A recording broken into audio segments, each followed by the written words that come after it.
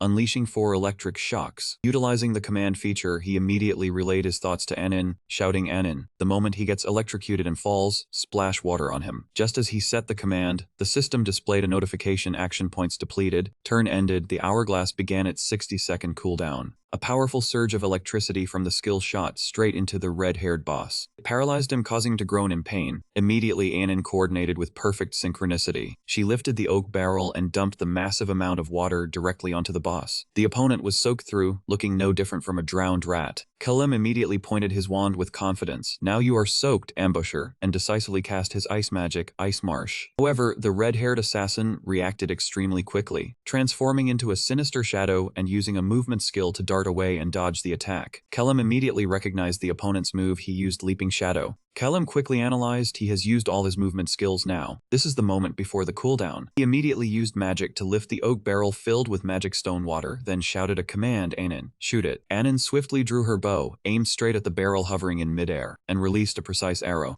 The wooden barrel shattered upon impact, the magic stone water inside splashing everywhere and drenching the boss once again. Seizing the opportunity, Kalim raised his wand and shouted, "Ice Marsh." A powerful surge of frost shot out, freezing the entire puddle of water beneath and around the boss. Sharp ice spikes spread across the floor and the stone walls. Frozen solid against the rock wall, the red-haired boss was completely halted, grinding his teeth in frustration. Kalim flashed a smug, taunting smile. "The whole floor is frozen now. What will you do next?" And inwardly calculated the opponent's next move. He will surely use a silent step or wall step skill. However, before he could think further, something suddenly flew at him, shattering his eggshell armor. Witnessing the horrifying sight, Anin shouted in panic, "Kalim, are you alright?" "I am fine. Thanks to the multiple eggshell layers, I avoided any injury." He broke into a cold sweat in shock, truly unexpected. From that distance, he used Thrown Spell. Luckily, the distance was considerable, so the attack's impact had been significantly reduced. But the red-haired boss did not stop. He laughed sinisterly and quickly activated his next skill. Kalim immediately recognized it as invisibility when he saw the opponent completely vanish into thin air. Kalim quickly shouted, "Anin, locate him." Receiving the order, the elf girl nodded and replied, "Got it." Anin's pointed ears twitched slightly. She focused all her hearing to sense the slightest disturbance in the air. Immediately, she pointed towards the rock wall and shouted, "That direction," then drew her bowstring taut. She released an arrow that tore through the air, shooting straight into the dark void. The arrow struck its target, forcing the invisible red-haired boss to reveal himself and roar in pain. Despite being hit, the assassin nimbly leaped backward, clinging to the high rock wall above to defend. During his movement, he accidentally brushed his hand against an object at his side. With the keen instincts of a gamer, Kalim immediately spotted the opening. It was the grenades on his belt. He knew this was a golden opportunity, even though the hourglass was still on cooldown. The system panel showed the cooldown still had 15 seconds left. The corner of Kalim's mouth curled up with confidence. "No problem. This is the moment I have been waiting for." He decisively raised his wand and cast his Ice Pierce magic. A sharp surge of frost shot out, but the target was not the boss, but the venomous spider larva on the ground. Cold attack pierced straight through the larva. They smiled smugly. He had leveled up and was just waiting for this moment. He quickly drew the scroll at his side, activated the finishing skill, and pointed the magic wand straight at the boss that was about to end the battle. The moment the young poisonous spider was eliminated, the system immediately notified that the finishing skill had been activated during Kalim's turn. In the game, this was a special technique that restored 2 action points each time an enemy was defeated. Kalim smiled slightly with satisfaction. As to have this moment, he had to give up meals to raise the young spider and lead it all the way here. But the biggest challenge right now was the ping-pong ball-sized bomb on the boss's waist, which was still 10 meters away. Kalim focused intensely, aimed his wand straight ahead, and silently prayed for a hit. He decisively shouted, "Electric Shock." As his action points ran out, his turn also came to an end. A powerful surge of electricity shot out from Kalim's wand. The extreme jolt made the boss howl in pain, and at the same time, it detonated the grenade at his side. Terrifying explosion erupted, thick smoke and fire devouring the red-haired assassin in front of the two of them. Seeing the precise explosion, Anin shouted with excitement, as the first step of their plan had been successful. Kalim also felt a quiet pride in his accurate aim. Immediately, he cut off the elf girl's joy and asked loudly, "Anin, his position?" Anin quickly focused her senses and pointed ahead. "Got it, there." Without hesitation, Kalim raised his wand and cast the spell, Ice Swamp. Sharp pillars of ice rose from the ground, piercing straight through and pinning the red-haired boss to the rock wall. Stuck in the frozen state, the ambusher could only watch helplessly, unable to dodge. Realizing the decisive moment had come, Kalim shouted out an order. "Now, Anin, shoot." Anin immediately drew an arrow coated with the spider's venom fang she had prepared earlier. She pulled the bowstring taut and released. Arrow tore through the air at extreme speed, striking precisely at the spot where the poison sac on the boss's body had burst. Seeing the arrow hit its target, they breathed a sigh of relief, telling themselves the level gap was no longer an issue. The burst poison sac would release a highly potent toxic gas, and a single inhale would kill the target instantly. As he had calculated, the boss would lose 20 health per second and would fall within 20 seconds. Watching the ambusher writhe in the green toxic smoke, they coldly thought to themselves, "Let this end here." Just as he thought he had won, a strange transformation suddenly occurred, making his eyes widen in shock. All the toxic smoke was suddenly blown away by a violent surge of fire erupting from the ambusher's chest. Kellum panicked and cursed, knowing he shouldn't have hoped for luck. He immediately shouted orders for Anin to switch to Plan B, gritting his teeth and blaming himself as the worst-case scenario had finally happened. This was the reason why cursed adventurers became the most dangerous nightmare in the maze. They could still activate and use all of their special skills while alive. The blazing light erupting from the ambusher's chest was the clearest proof. Facing the sudden change, Kellum remained remarkably calm because everything was actually still within his calculations. As a seasoned gamer, he always had a plan B prepared for any bad situation. Before the life or death battle, Kellum and Anin had a thorough discussion by the campfire. Kellum told Anin to fire a poison arrow first, and then observe his reaction. Anin asked, wouldn't it be better to fire both to secure the win? Kellum shook his head and explained that the rumor of the ambusher taking down a black hornet on the first floor single-handedly was highly suspicious. No matter how fast his footwork or skilled his technique, facing a dangerous venom-spitting monster without being poisoned even once was impossible. Kellum affirmed that he had been poisoned but didn't die, which was the problem. He asked Anin, don't you think so? Anin, hearing this, reasoned, so you mean the ambusher can cure poison? Kellum nodded in agreement but analyzed further. Since he was a thief, he definitely couldn't use magic to cure poison. Excluding bombs, potions, or scrolls, the only remaining option was that he possessed a special skill to save himself. Therefore, confirming whether the opponent had a way to cure poison was the top priority in their plan.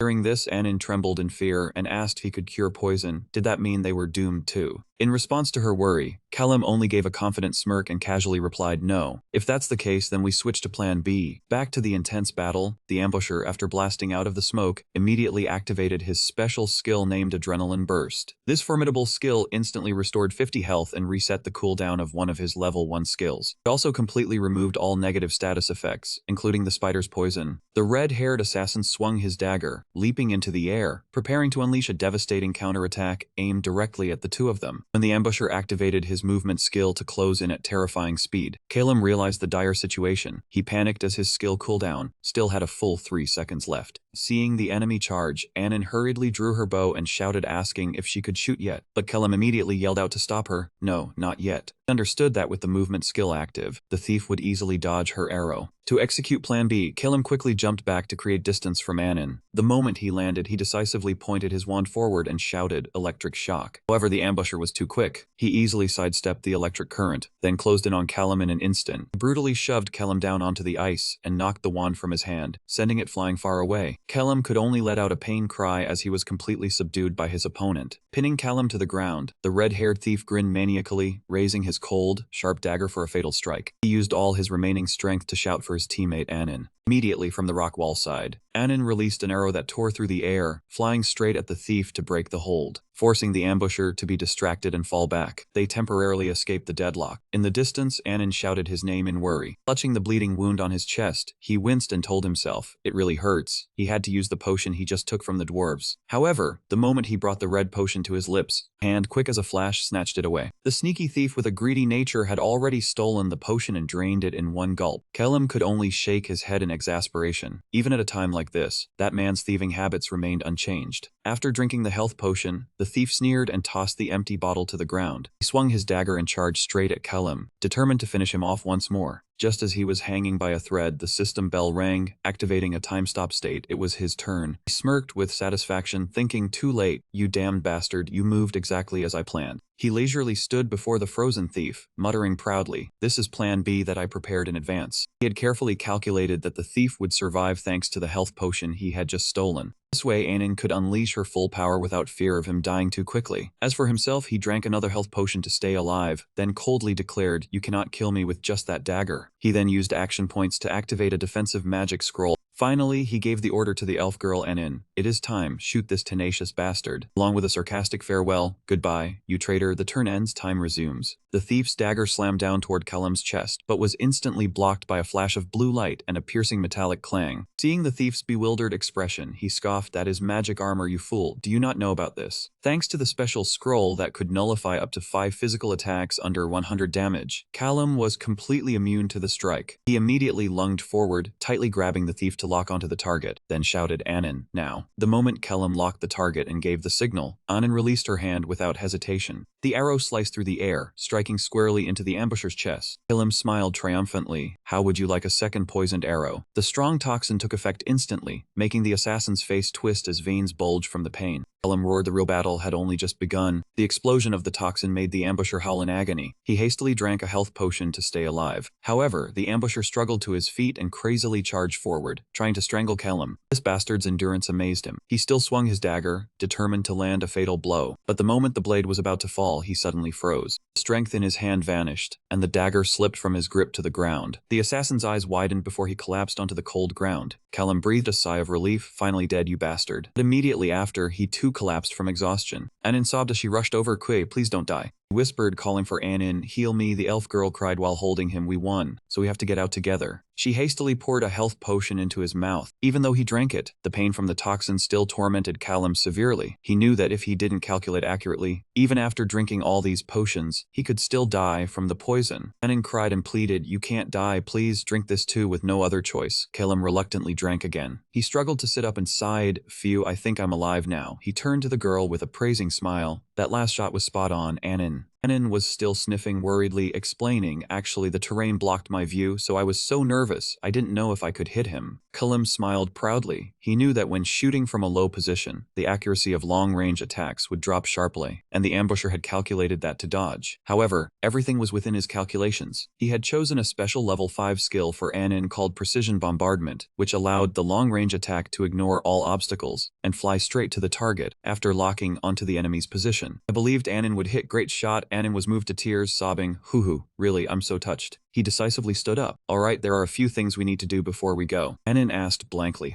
what to do? He looked toward the teleport gate and asked, our exit gate still has 2 slots. Right, Anin was startled, right? Yeah. Kellum's gaze shifted to the corpse of the ambusher and Avison lying motionless nearby. He muttered softly, let those 2 go. At the village tavern, Clarence unexpectedly stopped by. Seeing this, Vertanen asked in surprise why someone who didn't like alcohol would come here at this hour, wondering if it was to check the progress of the resurrection scroll. Clarence crossed his arms with a grave expression, saying that since it was his younger brother's life, he had to personally confirm it for certain. Vertanen quickly reassured Clarence that the resurrection scroll would be completed today, and they could set out for the dungeon at 5 in the morning. Clarence pondered in deep thought. He knew that Avison's soul preservation spell didn't have much time left. If it failed, then no amount of scrolls would be of any use, so he had to succeed. At that moment, the door of the tavern was pushed open forcefully. The female scholar Emma rushed in breathlessly, holding a scroll high in her hand and shouting loudly that she had brought the resurrection scroll back. But more urgently, the whole group had to get to the dungeon right away. Emma frantically announced that the exit gate on the first floor had been unexpectedly opened, a piece of news that left Vertanen and Zekan utterly astonished.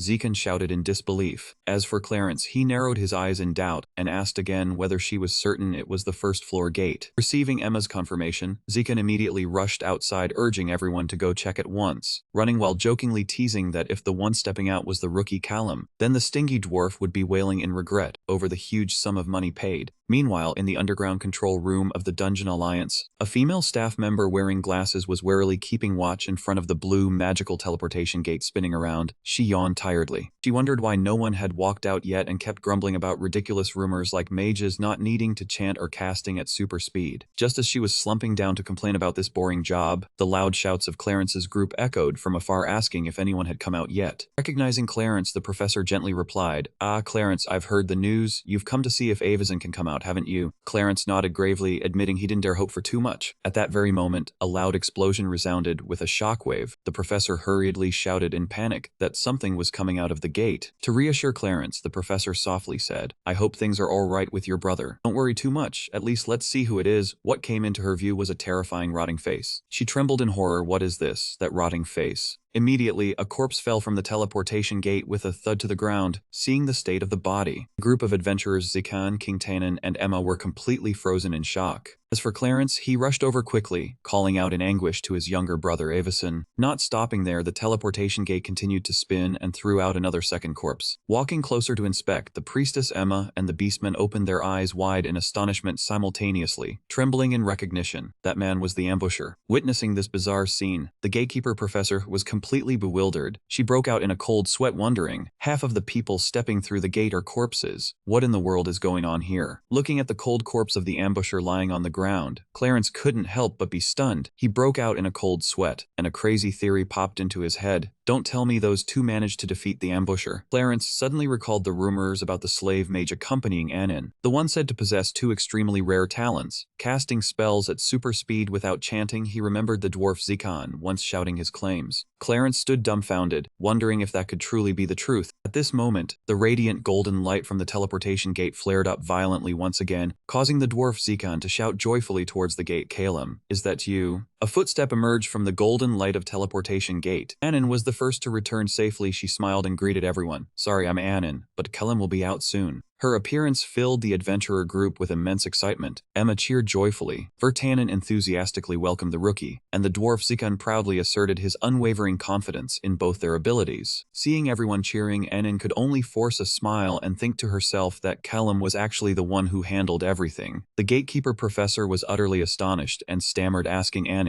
if she was the slave from the Magic Academy. The gatekeeper professor was completely stunned, her mind racing with waves of shock at this earth-shattering information. The fact that a powerful pair of adventurers managed to take down the ambusher was already a miracle, let alone the fact that the opponents were just a group of slaves formed only a few days ago with poor and shabby equipment. She couldn't figure out how they could have accomplished such an impossibility. At that moment, the teleportation gate flared up with a brilliant red light again. Anin cheerfully shouted that Kellum was stepping out. A hand reached out from the glowing gate, and Kellum slowly stepped out with a heavy backpack on his shoulder. Vertanen excitedly bombarded him with questions about whether they had truly taken down the ambusher. While Emma emotionally thanked Callum for bringing Avison's body back, only the dwarf Zikon noticed the large bloodstain on the young man's chest. He panicked and shouted. Facing everyone's worry, Callum remained calm and simply replied, "It's fine." He turned to look at the priestess Emma and whispered about the payment. "Priestess, we 8,000 gold coins." However, before he could finish his sentence, Callum's exhausted body completely collapsed to the ground. And screamed in terror and quickly rushed over to catch the fainting young man. After the commotion passed, the scene shifted to the majestic Nathaniel Cathedral. Kellum slightly opened his eyes upon hearing a voice calling to him. He was startled to realize he was lying on a sick bed in the cathedral's treatment room, and sitting beside the bed was the priestess Emma. She gently explained that he had fainted right after stepping out of the teleportation gate due to an overdose of recovery potion. Kellum sat up holding his head, thinking he had to risk taking the potion to stay alive, and he quickly asked about the payment. Emma smiled and pointed towards a nearby wooden table, saying the money pouch was already prepared and asking if he wanted to check it. Kellum walked over and opened the money pouch to check, then immediately frowned in suspicion. He asked why there were only 7,850 gold coins inside, when the actual amount after deducting the confirmation fee should be 8,000. Emma frankly explained that she had deducted 150 gold coins for his treatment. Kellum frowned in objection since he hadn't asked for treatment, but Emma simply laughed and said that Anin had begged her with all her heart to save him. The elven girl's meddling left Kellum fuming and silently cursing her as a fool. Emma then asked if he planned to go to the Magic Academy to receive his free citizenship, then curiously pressed him for details about what had really happened with Avison and the ambusher in the dungeon. Emma informed him that Avison was currently being treated in the resurrection room in preparation for the revival process, while the ambusher's body had been taken straight to the morgue. When Kellum asked if the ambusher could be revived, Emma shook her head regretfully and explained that his body hadn't been marked with a soul preservation spell beforehand, so he couldn't be saved. The soul preservation spell was meant to bind the soul to the body at the moment of death, maintaining its effect for a week while awaiting the resurrection scroll. However, based on his experienced game knowledge, Kellum knew perfectly well that the ambusher's case still had a loophole. If the dungeon master had extracted the man's soul and stored it in a magical jar, then all they needed to do was break into the soul sanctuary to steal it back and revive him. The people of this world thought it was impossible because they were completely unaware of the existence of that sanctuary, a secret Kellum only discovered upon reaching the strategic god level in the game. After packing his belongings, Kellum decisively walked out of the cathedral door, bidding Emma farewell to continue his journey. Emma smiled and waved goodbye, not forgetting to send blessings that the gods would always be with and protect him on the road ahead. Kellum and Anin went together to the Magic Academy, a massive and magnificently grand castle. As they walked up the stone steps, Anin ran ahead, excitedly waving and asking Kellum, "Are you feeling better?" Kellum followed behind, carrying the large backpack, gently replying yes. He held up the pouch of gold coins he had just received, smiling confidently as he declared that they would use this money to escape the life of slavery. Annin was extremely excited, her eyes shining brightly. However, when the two stepped into the office, the manager, after checking the records, coldly delivered a devastating piece of news. Annin did not meet the requirements to be freed. Kellum was also utterly shocked. He asked again, what did that mean? They should have more than enough money. The immense disappointment caused Annin beside him to completely collapse, her body slumping as if she had lost her spirit. The manager sitting behind the desk calmly explained the academy's strict regulations. The price to be recognized as a free citizen was 3,000 gold coins, but based on her contribution level, Annin's share was only. Seeing the two standing dumbfounded before the desk, the manager let out a soft sigh, revealing the mercilessly suffocating number, 2 gold coins. He asserted firmly, therefore Annin could not become a free citizen. Callum was extremely puzzled. He immediately spoke up to ask, I don't understand. What exactly is the standard for calculation and distribution? The evaluator casually picked up his wand and replied, the explanation is lengthy. Let me show you instead, it will be easier to understand. He explained that the scale of balance would measure each person's contribution level during the expedition. Immediately, a magical scale appeared showing 2 nameplates, Callum and Annin. The evaluator continued, according to the testimony of Viritanen's group, that was Annin's contribution level in the battle at the escape room. On the scale, Callum's portion displayed a massive number of 27,848 gold coins, while Annin's was a mere 2 gold coins. Looking at the magical scale before him, Callum was astonished, muttering to himself that this was a type of magic he had never even seen while playing games. He refused to accept it, immediately voicing his protest. Isn't that contribution level too low? Annin was the one who personally crafted the weapon that defeated the ambusher. However, the evaluator only coldly asked in return, what does that have to do with Viritanen's group's contract? Callum immediately explained in detail their plan was to obtain the poisoned arrows and get through the escape room. If Annin didn't have the skill to process fangs to create the poison, they wouldn't have proposed the contract in the first place. Hearing Callum defend her with all his heart, Annin was moved to tears, softly calling his name. The evaluator pondered for a moment before lightly nodding in acknowledgement, correct. But immediately after, the scale of balance glowed again and updated Annin's contribution level, dropping it to just 1 gold coin. The evaluator coldly declared, now let's begin calculating your entire adventure journey. He suddenly raised his wand, activating a lie detection spell. Flash of red light immediately burst forth, enveloping both of them.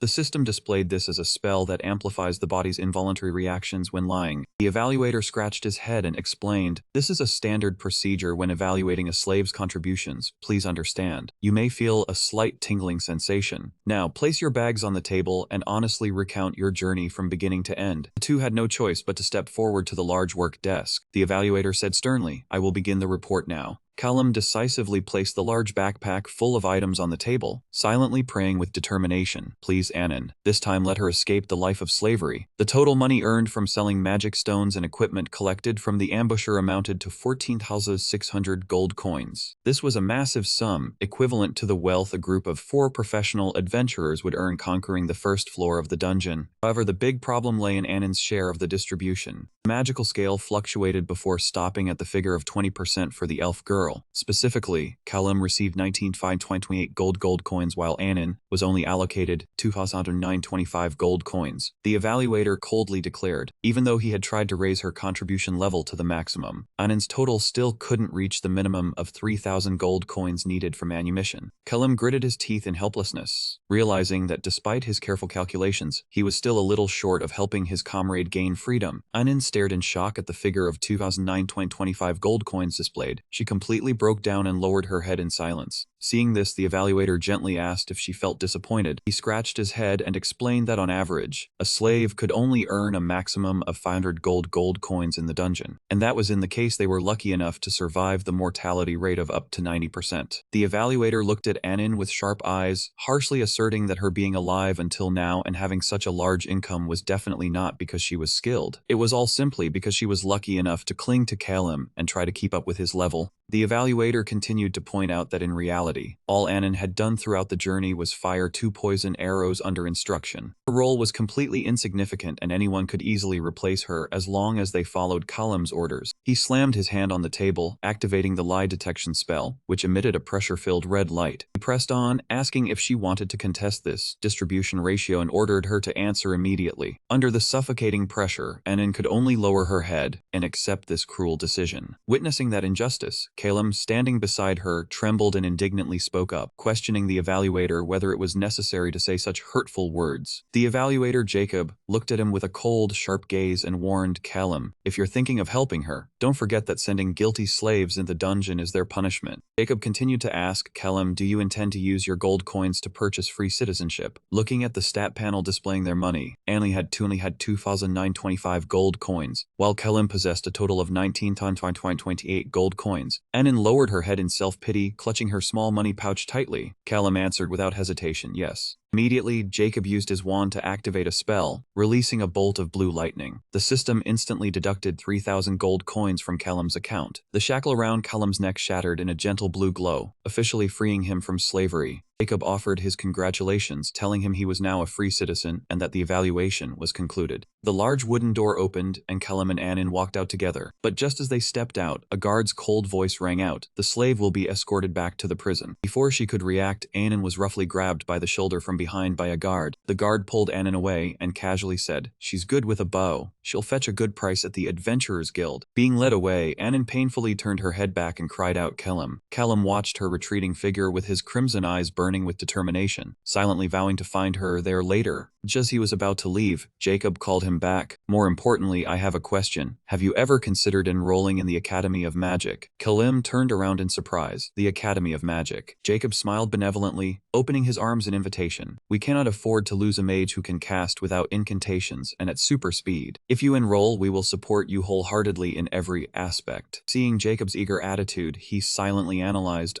so their attitude changed because he was now a free citizen. With many mages having died due to the dungeon outbreaks, they couldn't afford to let him go. He calmly asked directly, "If I enroll, what benefits will I receive?" While Jacob was still stroking his chin in thought. First of all, Calum's magical potential is a powerful voice suddenly rang out from the doorway. "Hey Jacob, is this the one from those terrifying rumors?" The office door was pushed open forcefully, revealing the figure of a powerful individual. Jacob started in surprise and exclaimed, "Professor Melini, why are you here?" The sudden appearance of Professor Melanie immediately made the atmosphere in the evaluation room tense. He exclaimed loudly in astonishment, "A genius mage capable of casting without incantations and at super speed. I must see this with my own eyes." Behind him, his tired assistant complained about having to run after this eccentric professor. Calum calmly stepped forward and bowed in greeting. "Hello, my name is Calum." Looking straight at him, Professor Melanie seemed extremely pleased. "Humph, good, I like your eyes. Those admission advertisements are meaningless." He continued sternly, "You may have just become a free citizen, but let me ask you this. In your opinion, what is the true responsibility of a mage?" Faced with the tricky question, Calum pondered and guessed it was developing new spells or killing monsters in the dungeon. However, Professor Melanie immediately refuted decisively, "Wrong. There is an even more noble goal than that. That is to eliminate the possessed ones from other worlds." This shocking revelation left Calum completely frozen, his crimson eyes contracting in astonishment. Professor Melanie continued to explain that the dungeon outbreaks had caused severe damage for a long time. "We spent many years tracing the cause in order to stop them." He stated that through investigating the movements of monsters and the timing of dungeon outbreaks, the Academy had discovered a single cause behind all these calamities. That was the moment tens of thousands of the possessed quietly crossed over to this world, and if they did not return to the dungeon within 2 weeks, a catastrophic explosion would activate automatically. Professor Melanie narrowed her eyes, claiming the cause was unknown, but for the sake of peace, they had to be eliminated. Hearing this, cold sweat broke out on Calum's forehead, and he bitterly realized he would never have a peaceful life. Professor Melanie flipped through old records, mentioning that he was once an adventurer in Gunham, convicted of killing a teammate and defending himself by claiming she had been possessed from another world. Calum was stunned to realize that the teammate this body had killed was actually a possessed person. Professor Melanie laughed heartily with excitement, saying this was the perfect piece, and invited him to join the club, adding a playful question with hidden meaning. Faced with the unexpected question, Calum could only remain silent, sweat pouring off him as if he had taken a bath. The silence made Professor Melanie pause, squinting suspiciously and asking why he would not answer. Calum trembled, secretly relieved he had kept his mouth shut and not spoken up to explain. Because at that very moment beneath his feet, the lie detection magic circle was still glowing bright red, completely controlling him. Professor Melanie narrowed her eyes and stared at him with a sinister look, demanding to know why he was silent when the question was not difficult. Calum's mind was in turmoil, blaming himself for being too careless after escaping the maze, and now he did not know how to handle things properly. He was under extreme tension, needing to find a way to answer without triggering the lie detection magic circle. Professor Melanie began to suspect whether Calum was one of the possessed, when a knock on the door broke the atmosphere. Lawrence entered, greeted the professor, and came to Cullum's rescue, saying he was still disoriented after the maze, and that the recruitment was a bit premature. Professor Melanie turned around irritably, comparing him to a diligent farmer reaping a bountiful harvest, then questioned Lawrence's appearance. Lawrence casually revealed that Professor Isilov had also set his sights on Callum, insisting that the academy did not miss outstanding talent. Looking at Callum, Lawrence added that his ability to cast spells without incantation and his incredible speed suited maze exploration better. The remark hit a nerve, making Professor Melanie fume with visible veins, glaring at Lawrence with hatred, while Callum simply watched in silence. Lawrence smiled warmly at Callum, advising him not to rush a decision since he was now a free citizen, and suggested he listen to the offer from the Exploration Club. Walking down the sunlit hallway of the academy, Callum let out a relieved sigh, telling himself he had narrowly escaped death right after leaving the maze. A sudden thought made his crimson eyes contract, realizing a fatal flaw. Wondered if lie detection magic was so convenient, then finding the possessed should have been simple, so why did Professor Meldini have to use probing words? The more he thought, the angrier he became, blaming himself for being so careless as to fall into such a dangerous situation. Fortunately, as he walked with Lawrence down the hallway, the magic circle beneath his feet was finally removed. Lawrence turned to politely apologize for the late introduction, introducing himself as a soon-to-graduate mage and the brother of Abyssin. He expressed gratitude to Callum for making it easy to find his younger brother's body. Callum replied softly, saying it was no big deal, and that he was now a free citizen. Lawrence explained his silence along the way, apologizing for the lack of courtesy. He said he did not want to converse while that magic was still in effect, which made Callum ask in surprise. Lawrence nodded, confirming that lie detection magic was considered rude, banned from casual use, and only used when evaluating slaves. Hearing this, Callum immediately understood, so this kind of magic truly had its limits. And old man Maldini had deliberately chosen the time when he was still a slave to force the question. Lawrence apologized on behalf of Professor Meldini for the rudeness, while also letting him know that not everyone at the academy discriminated against the possessed. He raised his hand to explain the three factions existing at the Magic Academy. The first was Professor Meldini's faction, extremists who wanted to eradicate the possessed completely. The second was Professor Isilov's faction, who supported cooperation to explore the maze together. The last was Professor Downstream's faction, those who believed the possessed deserved to be worshipped. Lawrence explained that Professor Downstream specialized in studying ancient texts and ancient magic. According to research, the possessed were in a life-and-death war with the Maze Masters, using the gates as their base. Since the Maze Masters could capture souls and drive people insane, ordinary people could not resist them. The only exception was mages, who could resist that insanity, and Professor Downstream believed they were among the possessed. Lawrence spoke of an ancient and mysterious concept related to turn-based mages. Those who possessed this ability could freeze the physical world and act purely by will. Lawrence admitted he found it hard to understand, as it was just scrawled writing in ancient texts, and this faction might only have 3 people. Callum asked in confusion while walking down the stairs, and Lawrence explained it existed only in name, because of a stubborn elderly professor. Leading Callum to a large wooden door, Lawrence politely said his professor was waiting. Door slowly opened, inviting him inside. What welcomed Callum was a vast office filled with massive bookshelves. Professor Isilov warmly introduced the club that specialized in investigating strange phenomena in the maze, focusing on the possessed. He explained that the ambusher was neither truly alive nor dead, as their souls were imprisoned deep within the maze. Callum was amazed to realize that even a knowledgeable professor like Isilov did not know of the existence of the Soul Sanctuary. Professor Isilov enthusiastically expressed gratitude that Callum had brought out the ambusher's fragment, helping him trace the soul's trail. Appreciating the young man's abilities, he insisted that Callum would be a great asset to the club. Professor Isilov looked directly at Callum, smiling as he extended a formal invitation to join. For Callum, finding the ambusher's soul was too easy since he had done it countless times in the game, and the corner of his mouth curled with confidence. He calculated that if he joined, the chance to recruit possessed adventurers as teammates would widen, along with a legal pass into the maze. Weighing the factions, Callum decided to avoid the extremist old man Meldini, while the Downstream faction was too eccentric, so choosing Professor Isilov's club was the safest bet. Callum nodded in agreement, but he also straightforwardly proposed, "During club activities, can I form my own group?" This unexpected question greatly surprised Professor Isilov. He pondered for a moment before letting out a delighted laugh, because usually rookies always wanted a senior group for safety in the dangerous maze. Faced with Callum's confidence, the professor happily accepted. Permission granted. Do as you wish. Callum bowed his head in thanks and officially confirmed his participation in the teacher's club. That night, the teaching assistant led him to the academy's dormitory area. Standing before the large wooden door, she spoke gently. "This is your room. You must be tired today. Get some rest." He quietly thanked her and stepped inside. The moment that the door opened, he was completely frozen in astonishment. What greeted his eyes was a spacious, luxurious room far beyond his imagination, complete with a premium red leather sofa set, an exquisite wooden tea table, and a dazzling crystal chandelier hung from the ceiling. He was stunned, thinking to himself that this academy dormitory was even bigger and fancier than the apartment he had lived in back in the old world. To prepare for receiving his future companion, he turned to ask the teaching assistant, "If I recruit group members, can they stay here as well?" The teaching assistant let out a weary sigh and replied, "According to the rules, no. But if everything were strictly by the book, I wouldn't be working overtime right now." The implied answer made Calum silently note that this teaching assistant was indeed the sarcastic type. After the teaching assistant said goodbye and closed the door behind her, Calum immediately shed his heavy backpack and his dirt-stained clothes. He quickly prepared a hot bath and soaked in it comfortably to relax. Lying in the warm water, Calum began to reflect on the whirlwind of events that had happened in just one short day. From struggling with Anin to find a way out of the maze, to a life-or-death confrontation with the brutal ambusher, to completing the quest to regain freedom and removing the slave yoke, and now he had become a student of the prestigious Magic Academy, while also joining Professor Islov's club. Everything happened so fast that he couldn't help but marvel. Mentally planning his next steps, he told himself the library was open 24/7, so he would take the opportunity to go there and gather information about this world. He lightly counted on his fingers. "Tomorrow I'll stop by the admissions office and then go pick up Eileen." Thinking of the elf girl, he let out a relieved sigh. Leaning his head back against the edge of the tub in relaxation, he felt as though the beginner tutorial had finally come to an end, and a long road of challenges lay ahead. But for Calum at this moment, the most important thing was simply to rest. Stepping into the grand hallway of the Magic Academy, the air around him was buzzing with the lively chatter of students. Sitting at a corner study desk, Calum tiredly thought to himself, "I'm exhausted from researching all night in the library, but I have to be prepared. I can't be caught off guard like when I was found out lying again." Just then, a gentle voice sounded from behind. "Ah, you must be the new student everyone's talking about." Calum turned around to see an elderly elf mage with long silver hair approaching, smiling warmly. "Pleased to meet you, I am Dao Xin, the founding ancestor of the Magic Academy." At the lectern before all the students, Professor Downstream began his lecture. Memory is the summoning of the memory book, a special ability granted through a contract with the demon assassin, the god of wisdom. If you sign the contract that the teaching assistant has distributed, each of you will be able to summon your own memory book. With that, he raised his wand and called out loudly, "Memory." An ancient magical tome appeared, emitting a brilliant golden glow in front of his chest. He stated clearly, "Now summon your own books and check the number of slots you have." Calum quickly raised his wand and called out "Memory," and immediately a green book with the image of an ancient tree appeared before him. The number of slots in the memory book depended entirely on the user's level, and Calum was at level 5. He opened the book to check and was satisfied, thinking, 3 slots, not bad. Professor Downstream continued, "The number of spells you can learn depends on the slots, but combining slots can create new spells. The skeleton lecture area over there will explain further." "Sorry, my back is acting up again today." Professor's laziness made the teaching assistant sigh in exasperation. "I thought the first class would be easy, but this is just typical Downstream." She could only announce helplessly, "All right then, let's head to the magic training ground. Please follow me." As soon as they reached the training field, the bespectacled teaching assistant began the practical lesson, explaining that each person's magic slots would differ based on their ability. With at least 2 slots, students could perform spell fusion. For example, placing 2 level 1 spells in 2 adjacent slots allowed the user to unlock one brand new level 2 spell. This process was called spell combination, and its greatest advantage was that it didn't take up space in the regular spell slots. The teaching assistant raised her wand high, excitedly noting that 3 spells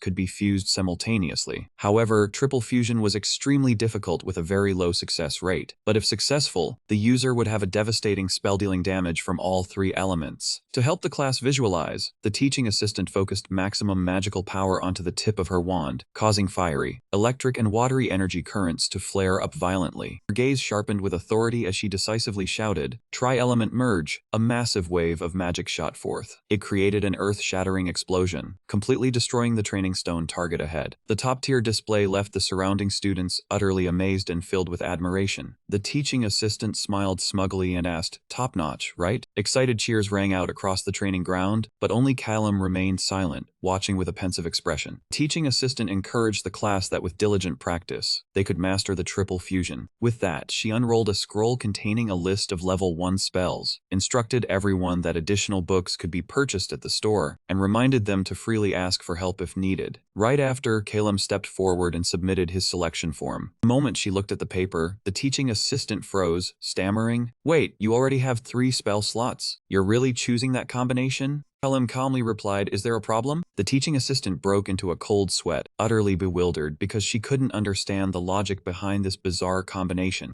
On the paper, the 3 level 1 spells Calum had chosen were Dust Bolt, Heat Wave, and the support spell Moisture Incantation. The teaching assistant was furious, veins bulging on her forehead. "Choosing is your right, but with all those powerful options available, why these 3? The third one is a support spell. Moisture Incantation only slightly increases the air's humidity. Who would want to learn that?" Hearing the commotion, Professor Downstream approached to check on the situation. The teaching assistant handed him Calum's form, complaining indignantly that this combination was completely illogical. However, after looking it over, Professor Downstream merely gave a knowing smile and gently told her to let the student try it out. At the teaching assistant's confusion, he explained that curiosity and a spirit of research were the most valuable qualities of a mage. The Academy always welcomed new methods of linkage. He turned to look at Calum with kind eyes, offered his good wishes, and expressed curiosity about what the result would be. That night at the Academy dormitory, Calum had already purchased the necessary spell books to memorize into his memory. Sitting on the luxurious sofa, he opened the magic book, ready to begin the spell fusion ritual. The first combination between Dust Bullet and Heat Wave created a completely new level 2 spell called Dust Blast. Seeing the system confirm the success, Calum smiled proudly. He knew Dust Bullet and Heat Wave were originally low-level spells sold in bulk at shops, but when combined into Dust Blast, its power was 10 times stronger than an ordinary fireball. Next, he combined Heat Wave with Moisture Magic to create Heat Disc, a special spell that causes fatigue and dizziness to the target. Finally, he performed a 3-spell fusion of Heat Wave, Moisture Magic, and Exhaustion to successfully unlock the level 2 spell Thunder Cloud.